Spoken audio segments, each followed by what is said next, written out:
जी, हमारे पास गीली लकड़ी भी है, सूखी भी है। गीली काट के हम कुल्हाड़ी जब लगाते हैं 100 रुपये एक्स्ट्रा चार्ज होता है। वो 100 रुपये हम मज़दूर को देते हैं जो अपने पास रखते वो हैं। हो जाता है। हमारे पास 6-7 मज़दूर हैं, वो दिन को इधर कुल्हाड़ी से छोटा-छोटा करके आवाम को मतलब सहूलत दे रहे हैं।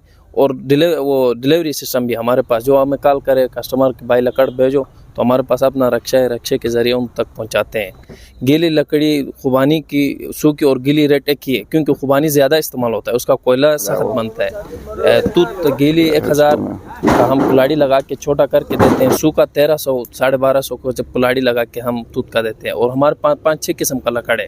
एक तो ये इलायची का लकड़ है, ये हम तंदूर वालों के लिए देते हैं। ये मनसरा और हरिपुर से लाते हैं, ये इलायची का लकड़।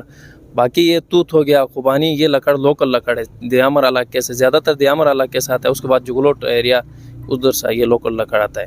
जी, मैं यहाँ लकड़ी ख़रीदने आया हूँ।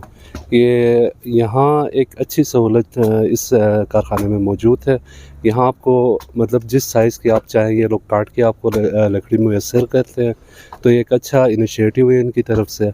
तो घर ले जाके आपको जो पुराने ज़माने में होता था, घर ले जाके लकड़ियाँ काटना वगैरह, वो चीज़ें अभी ख़त्म हो गई हैं।